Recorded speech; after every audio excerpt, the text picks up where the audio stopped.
name is Claire Whitcomb, and I am 34 years old. 3 years ago, I stood in the rain behind a funeral home with mud on the hem of my black dress and my mother's wedding ring in my coat pocket. My brother had asked me to bring it because, in his words, Mom would want it kept safe. What he did not tell me was that while I was signing the cremation papers, he was across town with a notary, selling the house our mother left to both of us. He sold my half too. He signed my name. He smiled for the closing photo. Then he used the money to buy a lake cabin with his wife and told everyone in our family that I had abandoned my mother at the end, that I did not deserve a penny, that I had taken enough already. This morning, 3 years later, I woke up to 64 missed calls. The first one was from my brother, Daniel, at 6:41 a.m. Claire. Pick up.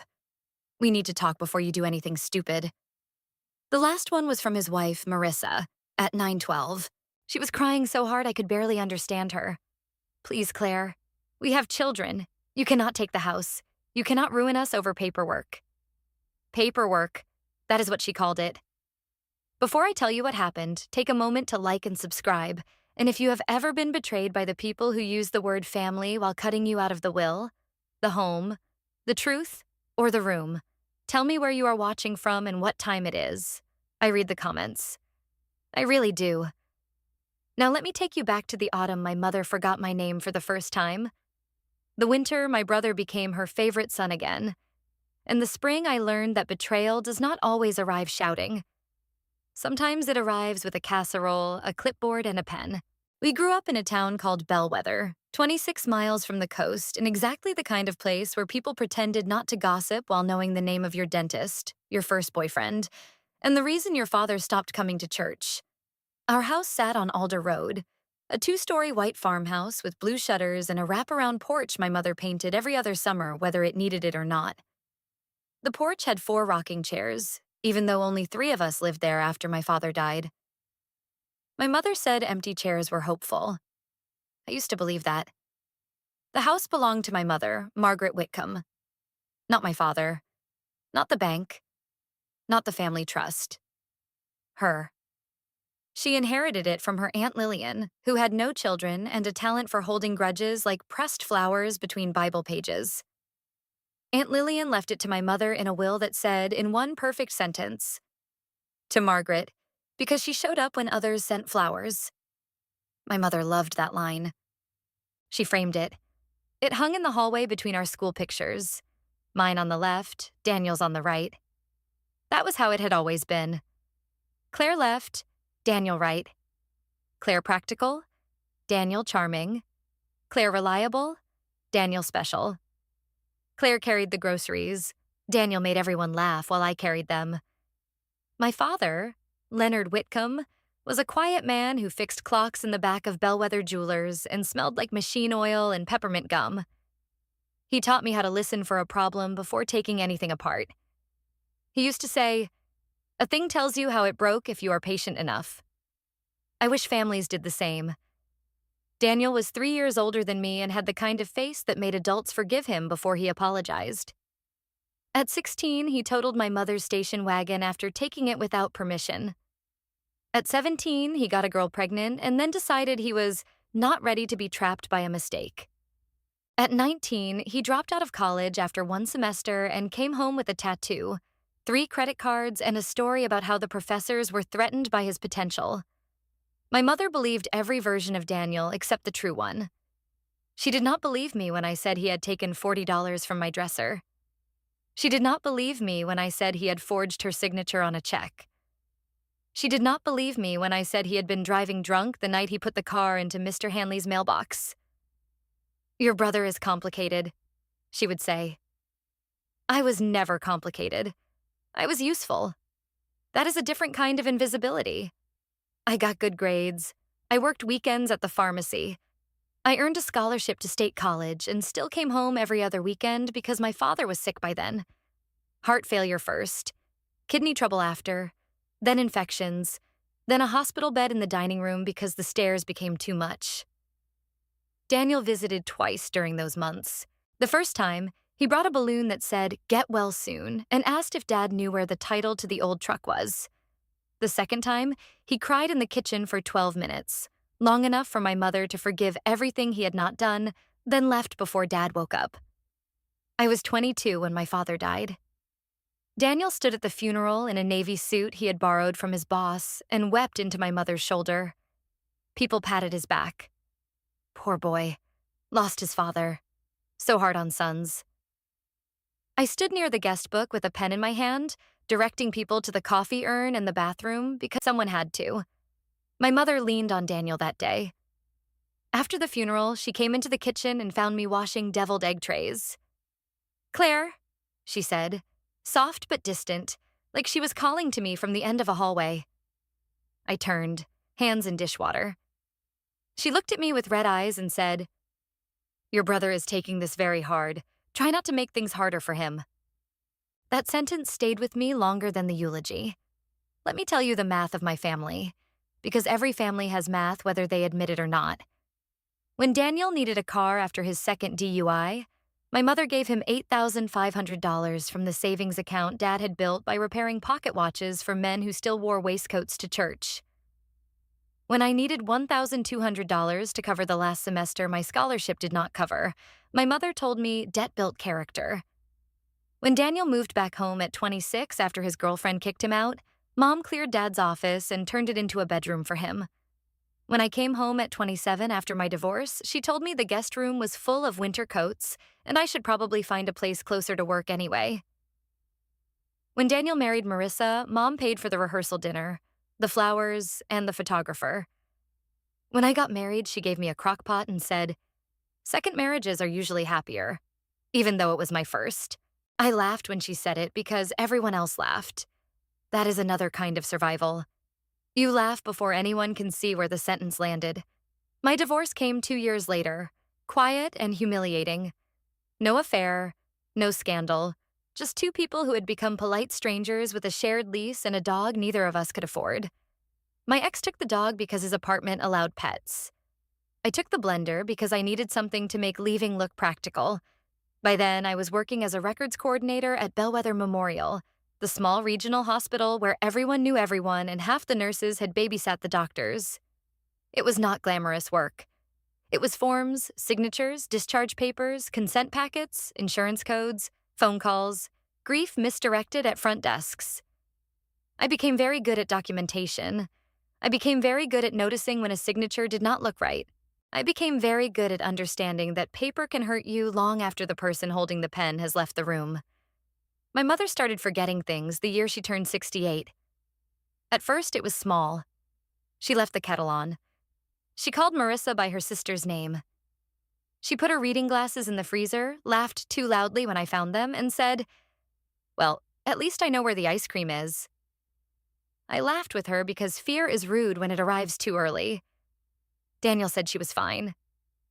"Mom has always been scattered," he told me over the phone.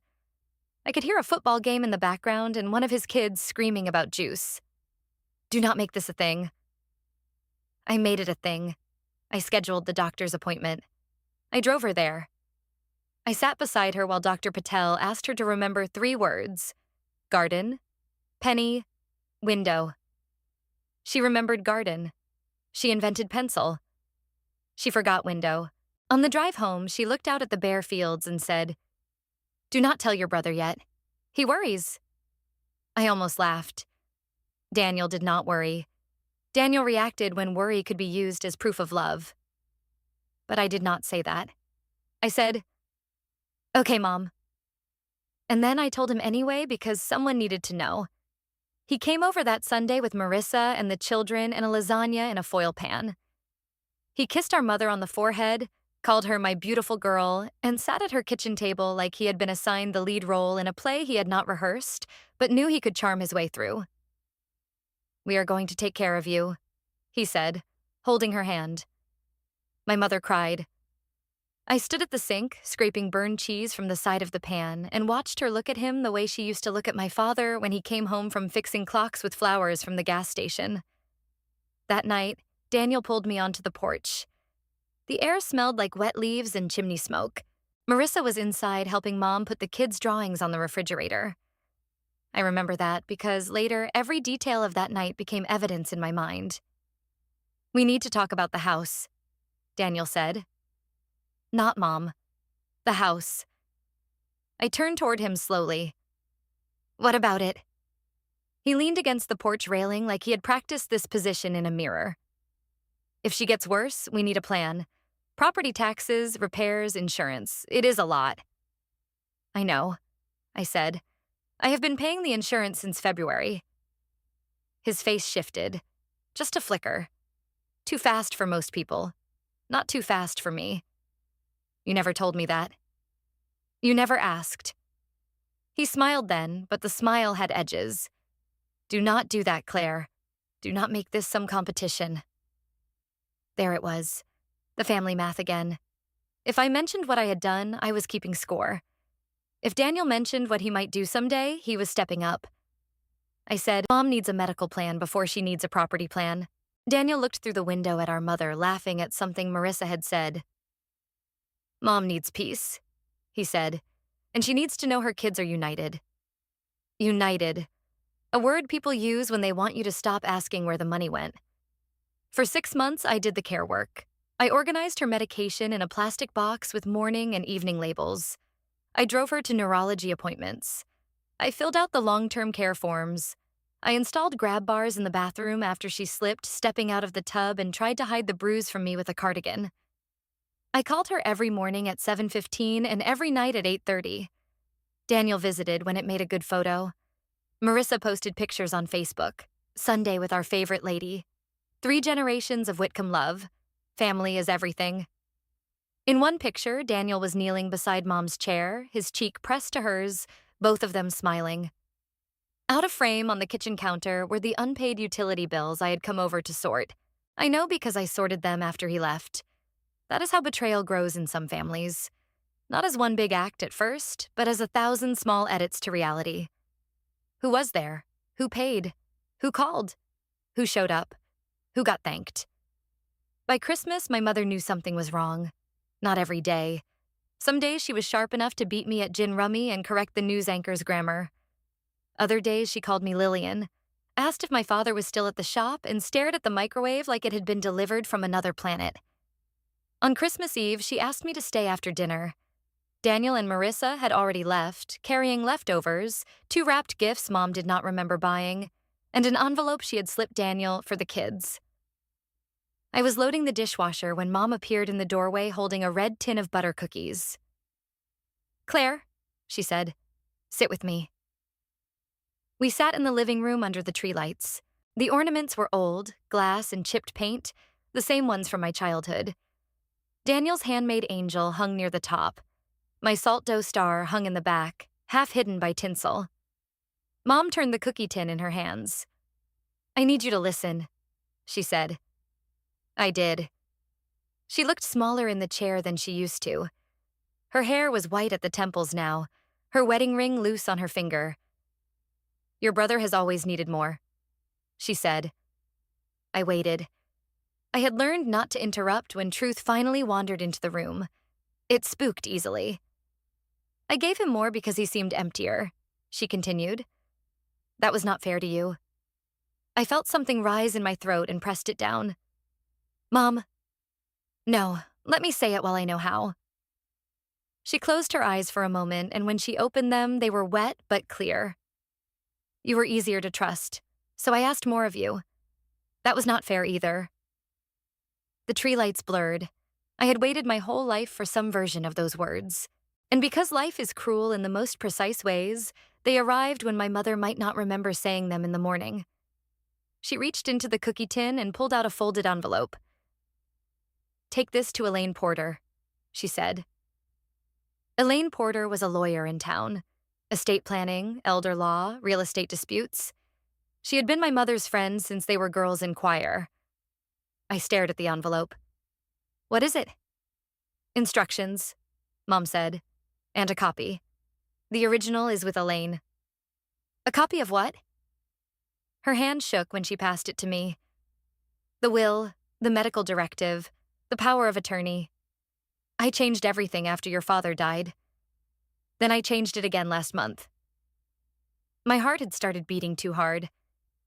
Why didn't you tell Daniel? She looked toward the hallway where Aunt Lillian's framed sentence still hung. To Margaret, because she showed up when others sent flowers. Because Daniel thinks love is something he can invoice. I did not know what to say to that, so I held the envelope. She covered my hand with hers. The house goes to you and Daniel equally, she said, but you are executor. You are medical proxy. Not because I love him less, because I trust you more. That sentence changed the temperature of the room. I wanted to feel chosen.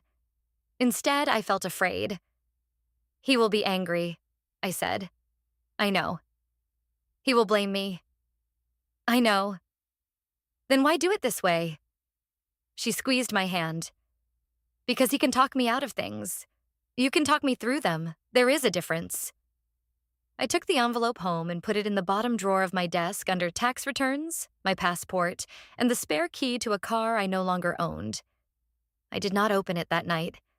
I sat on my bedroom floor with my back against the bed and cried like someone had finally taken my name off the missing persons list. The first attempt came in February. Daniel called me on a Tuesday afternoon while I was at work, his voice bright in the way his voice got when he had already decided what everyone else should do. Good news, he said. I found a financial advisor who specializes in elder planning. I opened a patient file and closed it again. Mom already has Elaine. Elaine is a small-town lawyer who still uses a fax machine. This guy is legit. He helped Marissa's aunt protect assets before assisted living wiped her out. Mom is not going into assisted living. Not today. But you have to think ahead. There it was again. You. When there was work, I was you. When there was inheritance, we became we. Daniel wanted Mom to sign a quitclaim deed putting the house into a family holding company. He said it would protect the property. He said it would reduce taxes. He said it would make transitions smoother. He said a lot of words he had clearly copied from someone else's email. I asked him to send me the documents. He did not. Instead, he drove to Mom's house at 8 p.m. with Marissa and a banana bread. I know because Mom called me from the bathroom. Her voice was barely above a whisper. Claire, your brother is here with papers. I grabbed my keys. When I arrived, Daniel was at the kitchen table with a folder open. Marissa stood at the sink, slicing banana bread into neat pieces no one was eating. Mom sat between them in her robe, hair damp from a bath, looking tired and cornered. What are you doing? I asked. Daniel looked up slowly. Having a family conversation. At 8:30 at night while Mom is in pajamas? Marissa's mouth tightened. Claire, do not make this dramatic. I picked up the top page. Quitclaim deed. Prepared by a paralegal service in another county. Transferring ownership of 118 Alder Road from Margaret Whitcomb to Daniel Whitcomb and Claire Whitcomb as joint tenants with right of survivorship. My name was on it. My mother had not signed yet. Daniel's signature line was already filled in. I held the paper up. Why is your signature already here? He leaned back. Because I am not the problem. That sentence is important. Remember it. Betrayal announces itself sometimes, not in the act, but in the justification rehearsed before the act is finished. I told him the deed was not being signed. He told me I was controlling. I told him Mom was tired and confused. He told me I was weaponizing her diagnosis. I told him to leave. He stood so fast his chair hit the cabinet behind him. You love being in charge, he said. You finally found something you can hold over all of us. Mom flinched. Marissa gathered the banana bread with the wounded dignity of someone whose manipulation had gone uneaten. Daniel pointed at me across the table. When this all falls apart, it is on you. I said, then let it be on me. After they left, Mom started shaking. I made tea. She held the mug with both hands. Was I supposed to sign? She asked. No. Did I do something wrong? No, Mom. She looked at the door. He gets so upset. I sat across from her and said the thing I should have said years earlier. His upset is not your emergency. She repeated it softly. His upset is not my emergency. Then she wrote it on the back of an envelope and stuck it to the refrigerator with a magnet shaped like a tomato. For a while, things went quiet. Quiet is dangerous in families like mine. You think it means peace. It usually means someone is gathering tools. In March, Mom fell in the hallway. She did not break anything, but the bruising was bad and her confidence broke where her bones did not. She began forgetting to eat. She called me 6 times in one afternoon to ask what day it was. She accused the mailman of stealing her slippers, then found them in the pantry. I cut my hours at the hospital. Then I cut them again. By May, I had moved into the downstairs guest room at Alder Road because Mom was no longer safe alone at night. Daniel called this taking over. Marissa called it isolating Margaret. My Aunt Paula, who had not visited since Thanksgiving of 2016, called to say she was hearing concerns. That is how smear campaigns work in families. Nobody accuses you directly at first. They just hear concerns. They feel uneasy. They wonder if maybe everyone should sit down. They ask questions whose answers they have already chosen not to believe. I documented everything. Maybe because of my job. Maybe because of my father and the clocks. Maybe because some part of me had always known that someday I would need proof that I had been in the room. I kept a binder in the desk by the kitchen. Medical appointments, medication changes, receipts, mileage, notes from conversations, dates and times Daniel visited, dates and times he canceled, the exact wording of the refrigerator envelope. His upset is not your emergency. Mom saw the binder one morning and laughed. "You have become Elaine," she said. "There are worse things." "No," she said. "There are not many better ones." By summer, she sometimes woke before dawn and tried to make breakfast for my father. I would find her in the kitchen with 2 plates out, butter softening on the counter, the coffee scoop in her hand. "He likes eggs over easy," she would say.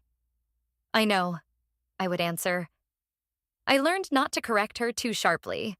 The first time I said, "Dad is dead," she mourned him all over again, fresh and devastating, as if grief had been reset by a cruel machine. So I said, "He is not here right now. Let's make toast." I gave her peace where I could. Daniel gave her performances. He came on Father's Day with a grill he had borrowed from a neighbor, cooked hamburgers, posed for photos, and left before cleaning anything. He came on her birthday with balloons and a cake that said, "Best Mom Ever," then asked me in the driveway whether she had mentioned the arrangement again. "What arrangement?" He smiled. "Come on, Claire. Do not play dumb. The house, the will, Elaine, all of it. Talk to Elaine." "I am talking to my sister." "No," I said. "You are fishing." His smile disappeared. "You know, people warned me you would do this." "People?" "Family. Family who has not changed Mom's sheets at 3 in the morning after an accident?" He looked away. That is the thing about practical truth. It smells too much like work for liars to stand near it. The second attempt came in September. This time, Daniel did not come through Mom. He came through the court. I received the papers by certified mail while Mom was napping in the recliner. Petition for guardianship.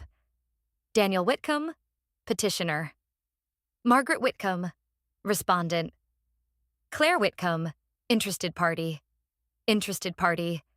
That was all I was to him on paper. The petition alleged that I had exerted undue influence over my mother, restricted family access, mismanaged her finances, and created an unsafe living environment by refusing professional care. He attached photographs, a pile of laundry in the mudroom, a sink full of dishes from the morning after Mom had been sick. The hallway rug rolled up after she tripped on it, captioned, "Fall hazard improperly stored." I stared at the photos until the edges of the paper blurred. He had taken them during visits, not to help, not to ask what needed doing, to build a case. That evening, I called Elaine. She was 71, wore red lipstick every day, and had a voice like warm bourbon poured over gravel. "I wondered when he would try this," she said. "You wondered?" "Honey, your brother has the patience of a raccoon and the ethics of a damp envelope. Of course, I wondered. I almost laughed. Almost. Elaine filed a response. She attached the medical directive naming me healthcare proxy, the durable power of attorney naming me financial agent, the doctor's capacity evaluation from December, the updated will, the care log, the binder, every receipt, every medication chart, every appointment note, every canceled visit from Daniel. That binder became a wall. The guardianship hearing lasted 42 minutes. Daniel wore a gray suit and the expression of a man wronged by facts. Marissa sat behind him, dabbing at her eyes with a tissue that never got wet. Mom was not required to attend, thank God. Elaine sat beside me with 3 folders and 1 yellow legal pad. The judge asked Daniel why he believed I had isolated our mother. He said, Claire moved into the house and took over everything. Elaine asked how often he had requested visits and been denied. He said that was not the point. The judge said, it is exactly the point. Daniel said I had made him feel unwelcome. Elaine asked if feeling unwelcome was the same as being legally restricted from visiting. He did not answer. The judge asked for evidence of financial mismanagement. Daniel produced a bank statement and pointed to a withdrawal of $1,843.72. Elaine produced the invoice for a wheelchair ramp, the contractor's receipt, and a photograph of Mom using it. Daniel's face went tight. The judge denied the petition. Not delayed, not modified, denied. Outside the courthouse, Daniel followed me to the parking lot. You embarrassed me in there, he said. I turned. No, Daniel. I documented you. His eyes went flat. This is not over. He was right. It was not. The winter after the hearing was the hardest season of my life. Mom declined quickly. She forgot how to use the shower knobs. She tried to leave the house at midnight because she thought she was late for choir practice. She called me mother, then cried because she knew it was wrong but could not find my name. I hired part-time help through an agency. Daniel accused me of draining the estate. I installed a door alarm. He said I was imprisoning her. I pured soup when swallowing got harder. Marissa told Aunt Paula I was being controlling about food. I slept in 2-hour stretches and learned the exact sound of Mom's feet on the floorboards, the difference between wandering, bathroom, confusion, and pain. There is a kind of love nobody claps for. It has no photos, no captions, no balloons. It smells like antiseptic wipes and laundry detergent at 2 a.m. It sounds like crushing pills into applesauce. It looks like changing sheets while someone apologizes to you for having a body that no longer obeys them. Daniel did not see that love. Or maybe he did, and it made him angry because it could not be faked in a Facebook post. On New Year's Day, Mom had one clear morning. I did not know it would be the last one. She woke at 8:10 and asked for coffee, not tea. She knew the year. She knew my name. She knew Dad was gone. She wanted to sit on the porch even though it was 38 degrees, so I wrapped her in the blue quilt from the hall closet and sat beside her with 2 mugs. The yard was gray and bare. Frost silvered the porch steps. A cardinal landed on the fence, bright red against all that winter. Mom watched it for a long time. Your father would have liked that, she said. He liked cardinals. He said they looked like tiny men in church robes. I laughed. She smiled. Then she looked at me. Really looked. Daniel will hurt you when I am gone. My hands tightened around the mug. Mom. No, I know my son. Her voice was thin, but certain. I made too many excuses for him. That does not mean I do not see him. It means I saw him and looked away. That is worse. The cardinal flew to the apple tree. Elaine has everything, she said. But there is something else. Top shelf of my closet. Hat box with the blue ribbon. Do not open it until after. After what? She looked back at the yard. You know after what. I wanted to argue with time itself. Instead, I said, okay. She reached for my hand. Her fingers were cold. You deserved a mother who protected you from his hunger. I am sorry I was proud of being fair when I was only being tired. I cried then. Not loudly, not dramatically, just tears slipping down my face into the coffee steam. She squeezed my hand once. Do not let him make you smaller to fit his story. That was the last full sentence my mother ever gave me. 2 weeks later, she had a stroke. She survived the first one.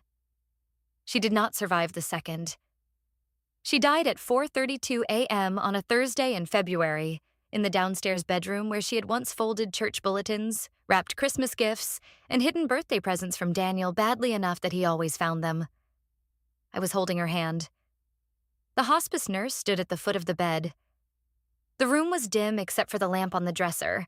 It had a green shade and the light made everything look underwater. I called Daniel at 4:58. He did not answer. I called again. Nothing. I called Marissa. Voicemail. So I left a message. Mom passed at 4:32. I am at the house. Call me when you can. Daniel called back at 8:17. I remember because I was standing in the funeral home lobby choosing between two urns that looked equally wrong. His first words were not, "Is she gone?" They were not, "Were you with her?" They were not, "I am sorry." He said, "Why didn't you call sooner?" I closed my eyes. I called at 5. We were asleep. I left a message. You should have kept calling. The funeral director looked down at his clipboard. I said, Daniel, I am planning Mom's cremation. Can we do this later? There was a pause. Then he said, do not sign anything without me. That sentence told me everything. The funeral was 4 days later. Small because Mom had requested small. No open casket, no lilies. Hymn number 310. Coffee in the church hall afterward, but no ham because she said funeral ham tasted like wet salt. Elaine came. Dr. Patel came. 3 nurses from the hospital came. Mrs. Hanley came with a pound cake and hugged me so hard my back cracked. Daniel gave a speech. No one had asked him to. He stood near the urn, cleared his throat, and told everyone how our mother had taught him loyalty, forgiveness, and the importance of family. He cried at the right moments. People cried with him. I sat in the front row and stared at my hands. Under my left thumbnail was a small crescent of dried blood from where I had caught my finger moving Mom's hospital bed out of the room the day before. Daniel's hands were clean. At the reception, he pulled me aside near the bulletin board where the church posted youth choir schedules and blood drive flyers. We need to meet with Elaine, he said. She scheduled the reading for next week. His mouth tightened. The reading, right. And are you going to be reasonable? I looked at him. About what? Do not do that. You know what I mean. The house. You do not need it. You have your apartment. Marissa and I have the kids. I lived in that house for almost a year taking care of Mom. And now you can leave. He said it so easily. Like clearing a table. Like removing clutter. I thought of Mom on the porch, fingers cold around mine. Do not let him make you smaller to fit his story. I said, we will follow the will. Daniel leaned closer. His voice dropped. You always wanted to punish me for being loved more. There it was, the truth as he understood it. Not that he had been given more. Not that I had done more. Not that Mom had failed us both in different ways. No. In Daniel's story, love was a resource he had won, and any attempt to divide responsibility from reward was theft. I said, this is not about love. He smiled, but there was no warmth in it. It always was for you. After the funeral, I remembered the hat box, top shelf of Mom's closet, blue ribbon. I found it behind 2 old purses and a garment bag holding Dad's suit. The box was round, cream-colored, and speckled with age. The ribbon had faded from navy to a dusty gray blue. I sat on the bedroom floor and opened it. Inside were 4 things: a cassette recorder, a stack of bank statements, a sealed envelope with Elaine's name on it, and a letter addressed to me. My hands shook so badly I had to set the letter down before opening it. The cassette recorder was old but clean. A strip of masking tape on the back said, "For Elaine if needed." The bank statements had yellow sticky notes in Mom's handwriting. Daniel asked for this. Daniel said, "Emergency." Daniel did not repay. Do not count this against Claire. The amounts were circled. $3,000, $7,500, $12,000, $4,250, $18,000 from the home equity line I did not know existed. Over 15 years, Daniel had taken almost $93,000 from our mother. Loans, gifts, emergencies, repairs, tuition for his children, debt consolidation, a business idea that never became a business. Legal fees, he said, were for a traffic matter but looked a lot like something worse. At the bottom of the last page, Mom had written one sentence.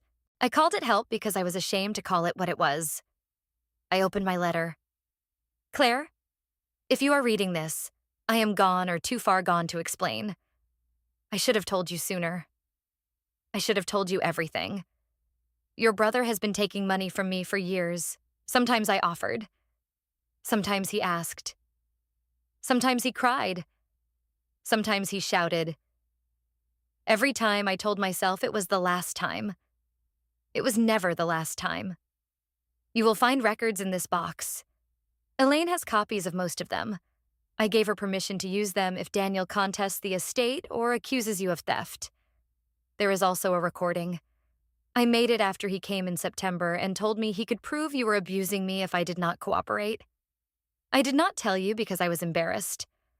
A mother should not need proof against her own child. But here we are. You did not take from me. You gave. That is the truth. The house is yours. I changed the will again after the guardianship petition. Daniel receives $1 in the box of your father's broken clocks in the attic because he always liked things he could not be bothered to repair. Do not feel guilty. Guilt is sometimes just someone else's debt collector knocking at your door. I love you. I am sorry I made you earn what should have been freely given. Mom, I read it once. Then again. Then I sat on the closet floor with the hat box open beside me and made a sound I had never heard come out of my own body. Not crying, not screaming, something older. Something from the place grief goes when it meets confirmation. The will reading happened 8 days after the funeral. Elaine's office was on the second floor of the old bank building downtown. High ceilings, dark wood, windows that looked over Main Street and the bakery where my mother used to buy cinnamon rolls after dentist appointments. I arrived 15 minutes early with the hat box. Elaine looked at it, then at me. You opened it, she said. I nodded. Good. You knew? Some, not all. She touched the ribbon lightly. Your mother was ashamed. Shame makes people selective historians. Daniel arrived at 10:02, 2 minutes late, wearing a suit and a tie the color of expensive apologies. Marissa came with him. She had brought a folder, a bottled water, and the face she used at school board meetings when she wanted to sound concerned rather than aggressive. Daniel looked at the hat box. What is that? I said nothing. Elaine invited everyone to sit. The room had 6 chairs, though only 4 were occupied. Empty chairs are hopeful, my mother used to say. That day they looked like witnesses. Elaine began with the formal language. Margaret Ann Whitcomb, sound mind, voluntary act, revoking all prior wills and codicils. Daniel leaned back, impatient. He already knew the story he expected. House split equally. Claire executor. Some argument. Maybe mediation. Maybe he could wear me down. He did not know Mom had rewritten the ending. Elaine read the first bequest. To my daughter, Claire Elise Whitcomb, I leave my home at 118 Alder Road, including all land, structures, fixtures, and contents not otherwise specifically designated. Daniel sat forward. Excuse me? Elaine kept reading. To my son, Daniel Robert Whitcomb, I leave the sum of $1 and the collection of broken clocks stored in the attic, which belonged to his father. Marissa whispered, Oh my God. Daniel laughed once, a short, sharp sound. That is not real. Elaine looked over her glasses. It is real. She was sick. She was evaluated by Dr. Patel 11 days before executing this document. He provided a capacity letter. I have it here. Claire did this. I looked at him then. For the first time in that room, I looked directly at my brother. His face was flushed. His jaw worked the way it did when we were kids, and he was trying not to admit he had been caught. Elaine said, "Your mother anticipated that allegation." She opened a folder. Mrs. Whitcomb also left a statement to be read aloud if you contested the distribution verbally or legally. Since you have now alleged undue influence, I will read it. Daniel stood. "I do not consent to this." Elaine's eyebrows rose. "It is not a medical procedure, Daniel. Sit down." He sat, not because he respected her, because Marissa pulled his sleeve. Elaine unfolded a sheet of paper. My mother's handwriting looked smaller than it used to, but the words were steady. "To my children, if this letter is being read, Daniel has objected." I expected that. I raised him to believe his needs were emergencies and Claire's needs were inconveniences. That was my failure. "Daniel, you took from me for years. Money, patience, excuses, peace. I gave because I wanted to be needed. That was not love. That was fear wearing a mother's face. Claire, you showed up. Not perfectly, because nobody does, but consistently. You brought me to doctors. You paid bills I pretended not to notice. You cleaned what I was embarrassed to need cleaned.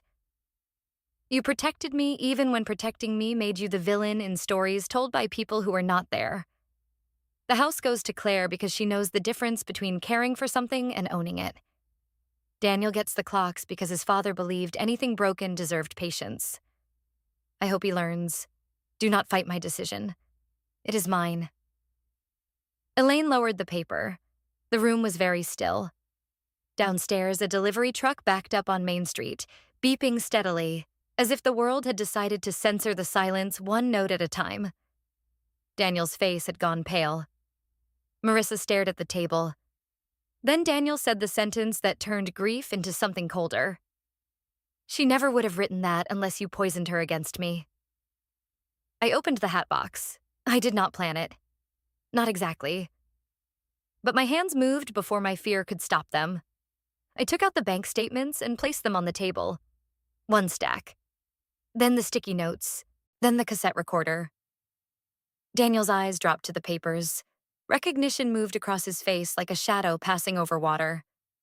Marissa looked at the first page. "What is this?" He did not answer. Elaine did.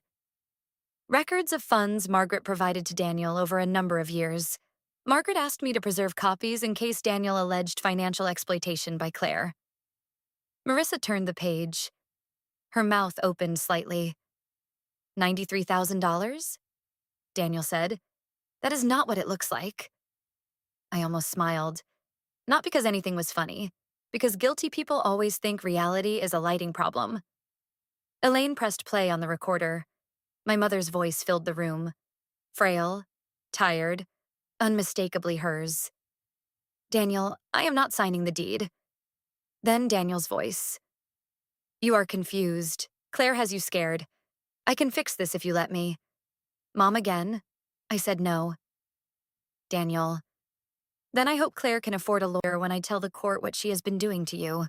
Marissa made a small sound. Daniel reached for the recorder, but Elaine moved it out of reach with one finger. The tape continued. Mom's voice, quieter but clear. "Are you threatening me?" Daniel's answer came fast. "I am protecting this family from Claire." Elaine stopped the tape. The click sounded final. For a moment, no one moved. Then Marissa stood up. "Daniel." He looked at her. "Not now. You told me she was confused. You told me Claire was keeping you away." "Marissa, not now." She looked at the bank statements again. "You told me your mother helped with the cabin because she wanted the kids to have summers there." He closed his eyes. That was how I learned about the cabin. Not from him, not from county records. From the moment his wife realized she had been living inside a lie with lake views. Elaine put the recorder back in the hat box. "Daniel, if you contest the will, This material becomes part of the response. Publicly, I suggest you consult independent counsel before taking any action. He stared at me. His eyes were wet now, but not with grief, with rage. You destroyed this family. There it was, the oldest trick in the book. Blame the person holding the flashlight for what the light reveals. I said, no, I just stopped cleaning up in the dark. He left before Elaine finished the meeting. Marissa stayed for 3 minutes, long enough to gather her folder with hands that shook. At the door, she looked at me. For once, there was no performance in her face. Did you know about the cabin? She asked. No. She nodded once. I did not know about the tape. I believe you. That was the truth. I did believe her. Believing someone is not the same as absolving them. She left. Elaine and I sat in the quiet office with the hat box between us. What happens now? I asked. Elaine capped her pen. Now your brother decides whether pride is worth discovery. And if he contests? She smiled without humor. Then we hand him a shovel and let him dig under oath. For 10 days, nothing happened.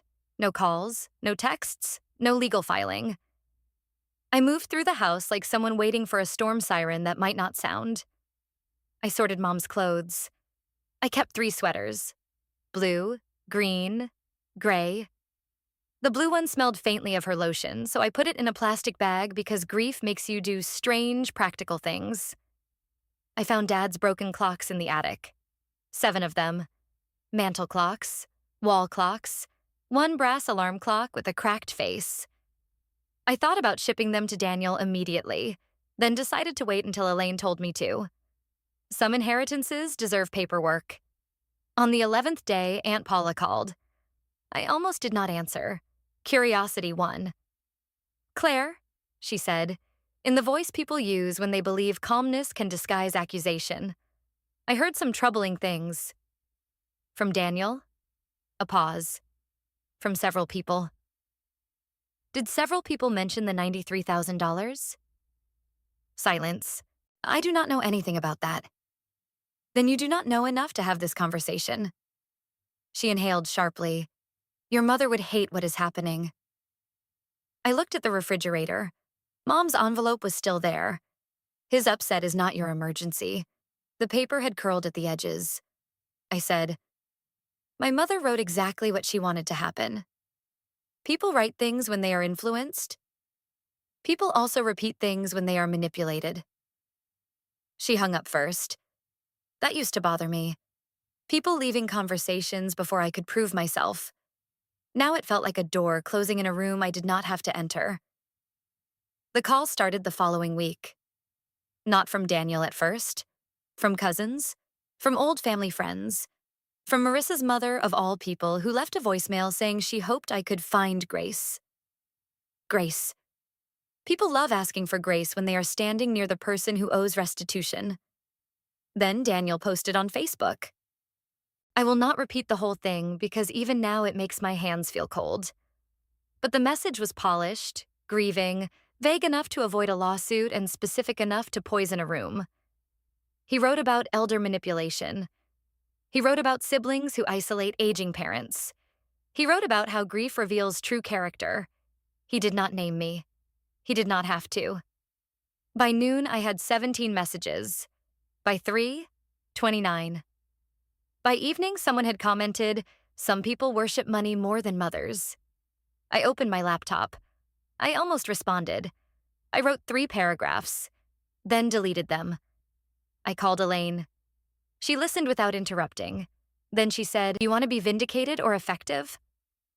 I hated that question, mostly because I knew the answer. Effective. Good. Send me screenshots. Do not engage. He is lying. Yes, let him. Liars get comfortable when they think no one is keeping receipts. I sent the screenshots. Elaine sent Daniel's attorney because apparently he had finally hired one.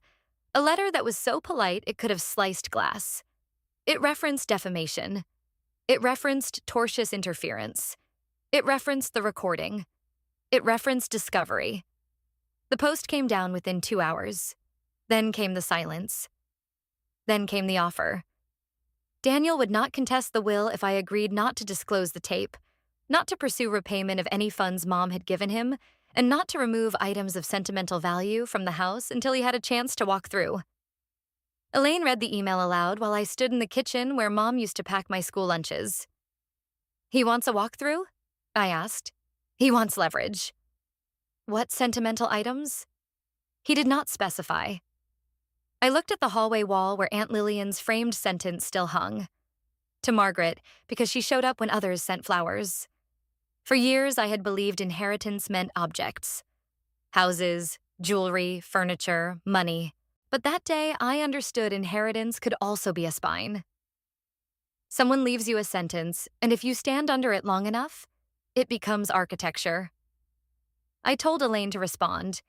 No repayment demand for the $93,000, because Mom had not structured the transfers as loans. No public disclosure unless he contested or defamed me again. No private walkthrough. He could provide a written list of specific personal items, and I would review it. The broken clocks would be delivered as instructed in the will. Elaine paused. "Are you sure?" "Yes." "You could be more generous." "I could." "You could be harsher." "I know." "Then what are you choosing?" I looked at Mom's envelope on the fridge. Fair. Daniel did not like fair. People who benefit from confusion rarely do. His list arrived 4 days later. Dad's watchmaking tools, Mom's wedding china, the grandfather clock, Aunt Lillian's framed will excerpt, the porch rocking chairs, all family photographs, the cedar chest, Dad's wedding ring, Mom's wedding ring, the house key. I laughed when I read the last one. Not because it was funny, because sometimes audacity crosses into performance art. Elaine and I went item by item. Dad's watchmaking tools were not listed in the will, but they belonged emotionally to both of us. I gave Daniel half. Not the best half. Not the worst. Half. The wedding china stayed with the house because Mom had written a note taped inside the cabinet. "Claire will use this.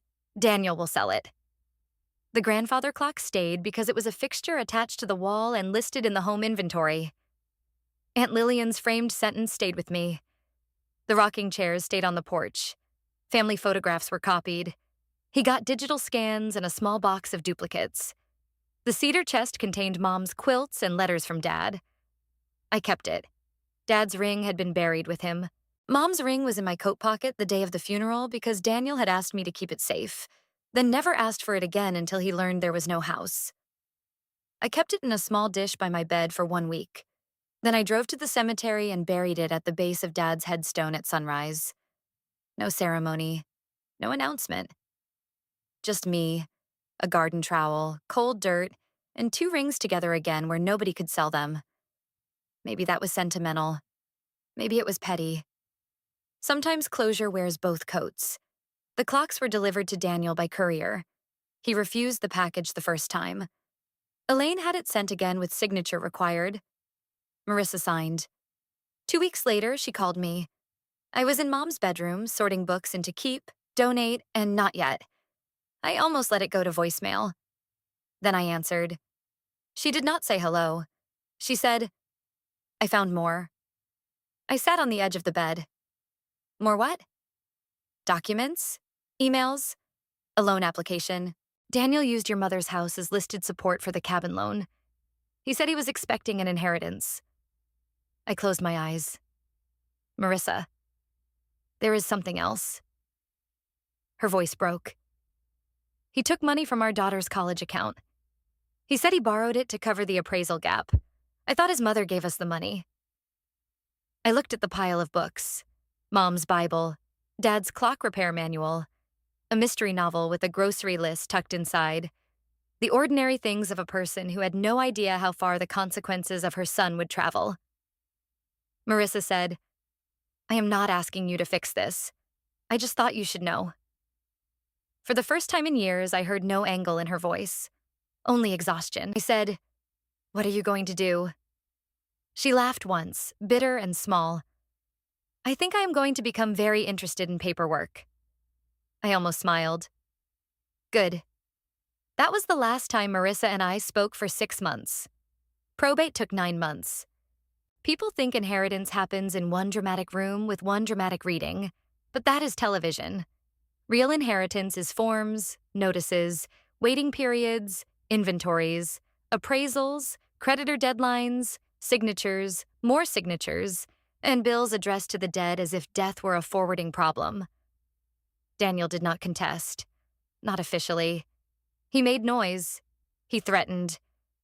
He sent emails at 2 a.m. with subject lines like final offer and you will regret this. Elaine replied once. Direct all communication through counsel. After that, even his rage needed a filing system. I stayed in the house. At first, only because someone had to. Then because I wanted to. The porch needed sanding. The gutters sagged. The upstairs bathroom had a leak behind the wall that had probably been there for years.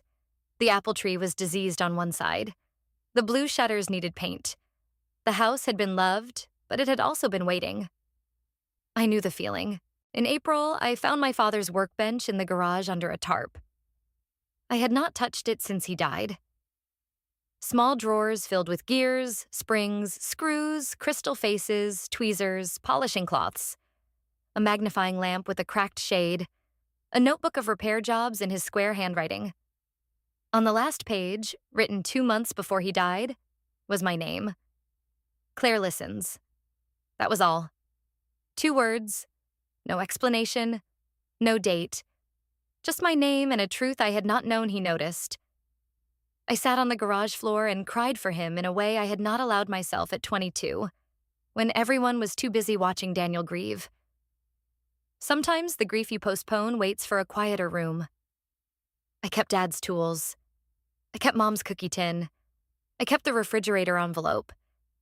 His upset is not your emergency. I framed that one. Not because it was beautiful, because it was earned. 1 year after Mom died, I hosted Thanksgiving. Not for the whole family. Not for Daniel. Not for Aunt Paula, who had sent a card that said, "Thinking of you in this difficult season, but still had not apologized." I invited Elaine, Dr. Patel, Mrs. Hanley, 2 nurses from hospice, and my friend Tessa from the hospital, who had shown up with soup every Thursday during Mom's final month and never once asked for an update she was not entitled to. We ate at the dining room table with the wedding china. Yes, I used it. Mom was right. Daniel would have sold it. I burned the rolls. The turkey was fine. The gravy was excellent because Elaine took over after watching me panic with flour. Before dessert, Mrs. Hanley raised her glass. "To Margaret," she said, who was complicated, stubborn, generous, and occasionally wrong in ways she tried to repair. I laughed and cried at the same time. That toast was better than any eulogy. In December, a letter arrived from Marissa. Not a text, not an email. A letter, 3 pages, handwritten. She and Daniel had separated. She had discovered more debt, more lies, more accounts moved like furniture in a dark room. She apologized for believing him. She apologized for repeating things she had not verified. She did not ask for forgiveness. That mattered. People who demand forgiveness usually want the benefits without the repair. At the end, she wrote, "Your mother was right about one thing. Daniel does not fix broken clocks. He just tells everyone time is wrong." I kept the letter. Not in the drawer with the batteries. In the desk with the documents. Some apologies are not doors. They are records. Daniel finally called in March. Unknown number because I had blocked him. I answered because I was expecting a contractor. For a second, neither of us spoke. Then he said, "Claire?" I almost hung up. Instead, I walked out to the porch. The rocking chairs were newly painted. The yard smelled like wet soil. The apple tree had been cut back hard in February, and for weeks I thought I had killed it by trying to save it. But that morning, tiny green buds had appeared on the living branches. "What do you want, Daniel?" I asked. He breathed into the phone. Not crying. Not yet. Marissa left. I said nothing. The kids barely talked to me. Aunt Paula won't answer my calls. Everyone thinks I am some monster. A year earlier, that sentence might have pulled me into defending him from the consequences of his own autobiography. Now I looked at the apple buds and waited.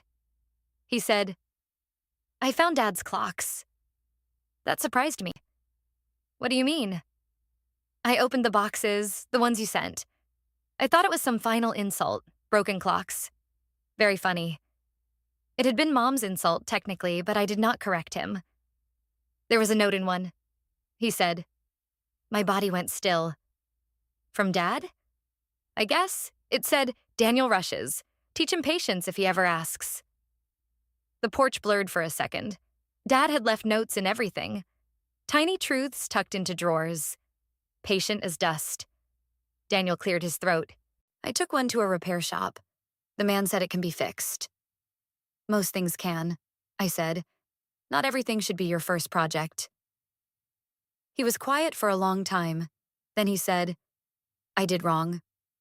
Not, "I'm sorry you feel." Not, "Mistakes were made." Not, "We all did things." I did wrong. The sentence landed on the porch between us, small and awkward and alive. I wanted to feel satisfaction. I wanted to feel nothing. Instead, I felt tired. "Yes," I said. "You did." His breath caught. "Can we ever be— I do not know. Can we ever be anything?" There it was. The question people ask when they want a bridge but do not know how many bodies are in the river. I looked at the house. White siding, blue shutters, repaired porch, open windows. Inside, Mom's cookie tin sat on the kitchen shelf. Dad's tools were arranged in the garage. Aunt Lillian's sentence hung in the hall. The refrigerator envelope was framed beside it. "His upset is not your emergency." "Not now," I said. He was quiet. "Maybe not ever," I added. "But not now." For once, Daniel did not argue. He said, "Okay." Then, after a pause, "I am going to try to fix the clock." "Start with cleaning it," I said before I could stop myself. "Do not force anything. Take pictures before you remove parts. And if a spring resists, it is under tension. Respect that." He made a sound that might have been a laugh or might have been grief pretending to be one. "You sound like Dad." I closed my eyes. Good. We ended the call there. No reconciliation music, no reunion, no invitation to Thanksgiving. Just a call that did not fix anything but did not break more. Sometimes that is the first honest thing a family does. It has been 2 years now. The house is legally mine. The probate file is closed. The hat box sits on the top shelf of my closet, exactly where Mom kept it. But the ribbon is new. Blue again. The cassette recorder is inside, along with copies of the letters, the bank records, Elaine's final accounting, Marissa's apology, and a photograph I found of Mom and me on the porch when I was 6. In the photo, I am missing 2 front teeth and holding a dandelion like a microphone. Mom is laughing, head tilted back, one hand reaching toward me as if to steady me or catch me, or maybe just be near me. I keep that photo where I can see it. Not because it erases what came later, because truth should be allowed to be whole. My mother failed me. My mother loved me. My brother betrayed me. My brother may be trying to become someone else. The house was a battlefield. The house is also home. All of those things can be true without canceling each other out. That is what people do not understand about family betrayal. They want it simple. Villain, victim. Good mother, bad mother. Greedy son, loyal daughter. Cut them off forever or forgive them by Christmas. But real betrayal is layered. It uses your childhood nickname. It knows where your mother keeps the tea. It borrows your father's suit. It cries at the funeral. It asks for grace after spending years overdrawing your account of patience. And healing is layered too. It is not one speech in a lawyer's office. It is changing the locks. It is using the china. It is refusing a phone call. It is answering one later and still saying no.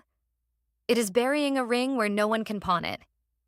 It is learning that fairness may disappoint people who benefited from your silence. It is understanding that being accused of destroying a family is not the same as being the one who lit the match.